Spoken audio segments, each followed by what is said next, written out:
Welcome to my channel friends, thanks for joining. Friends, आज का हमारा टॉपिक है रेबीज का वायरस जो है वो इंसानों के अंदर कौन कौन से जानवरों से ट्रांसफर होता है, मुंतकिल होता है, यानी किन जानवरों की वजह से ये वायरस है इंसान के अंदर आता है, यानी इनके काटने से, खरोचने से, नोचने से जो है वो ये वायरस जो है वो इंसान के अंदर मुंतकिल होता है।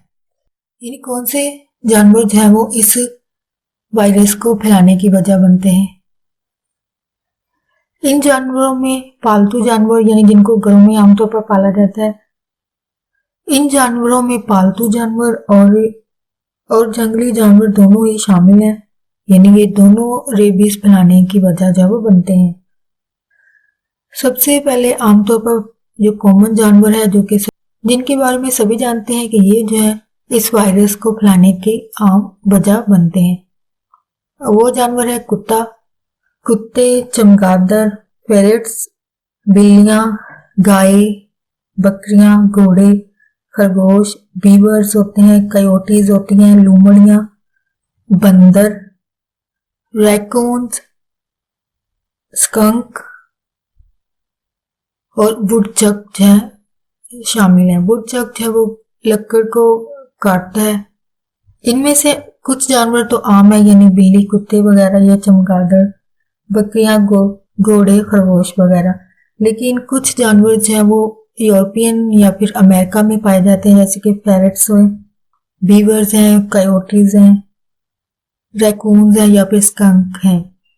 ये जानवर जो है वो अमेरिका, यूरोप में पाए जाते हैं, लेकिन क्योंकि बाकी एशियन कंट्रीज में भी यहाँ पे रहने वाले जो लोग हैं इन जानवरों को जो है वो इम्पोर्ट करते हैं और इनको एज ए पेट रखते हैं।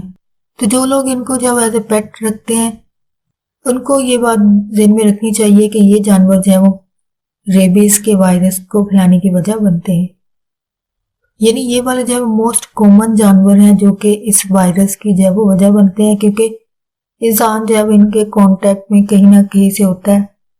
समटाइम ये जानवर जो है वो घरों में मौजूद होते हैं, या फिर अगर कहीं गांव या फिर फसलों वगैरह के करीब रहने वाले जो लोग होते हैं उनको ज्यादा इसका खतरा हो सकता है।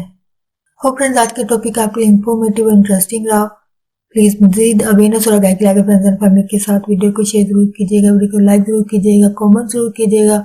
अगर आपकी कोई क्वेरीज हैं, कोई क्वेश्चन है इस टॉपिक के हवाले से, इसको कमेंट में जरूर लिखिएगा। आपका वीडियो देखने के लिए बहुत शुक्रिया।